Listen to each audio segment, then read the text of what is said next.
Hi, I'm Todd. I'm INDY. And I'm Stephanie, and I have ovarian cancer.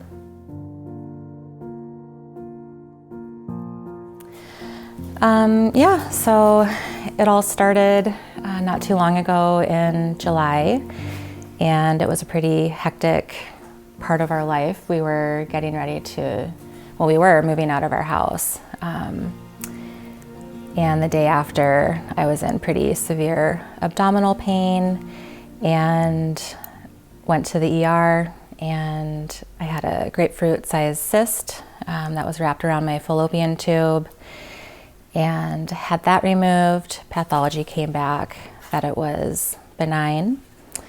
Had a second surgery in September for a full hysterectomy and for staging.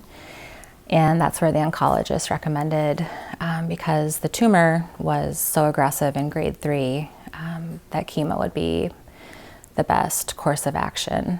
And on top of that, a few weeks before that all happened, back in July, I got laid off from my job. So it's just kind of been a sucker punch to the gut with kind of that when it rains, it pours.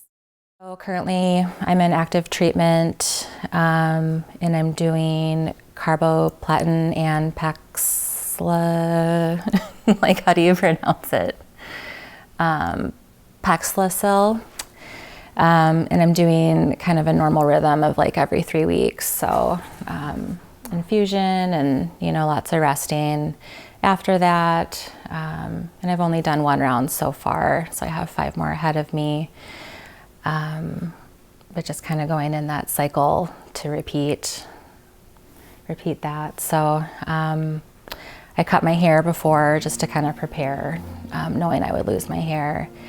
And then recently we shaved it off as a family, just to gain some control out of a situation that is feeling pretty powerless. So that's been going on.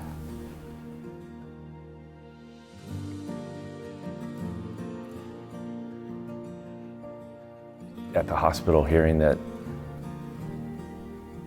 why we're there was a cyst that was causing the pain, and when you hear a doctor say the word cancer, I think immediately everything just halts.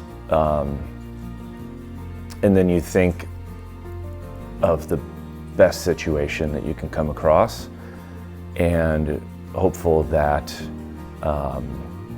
you don't have to kind of go into what you see on TV or hearing stories and then hearing that it's not that perfect scenario as you dream up in your head to help you sleep at night or get through the days, and then you understand what the road ahead is going to be.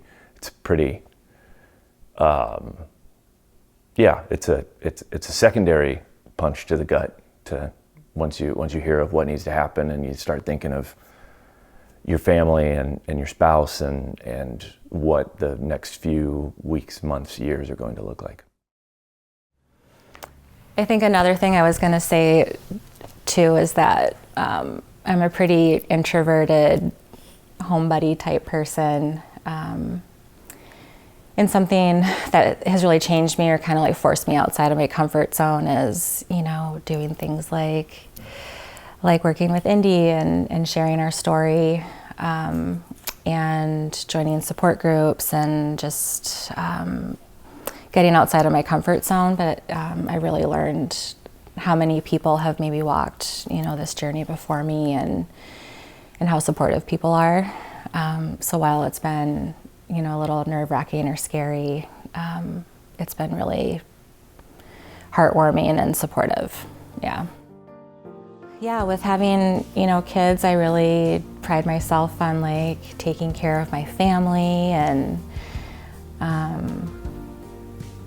call it like I'm always the finder to find the, things that are missing, and organizing things. And it's been hard taking a little bit of a step back, through that. And really, like, cancer, it's just like hijacked my life, and I think my family's life, hopefully less. But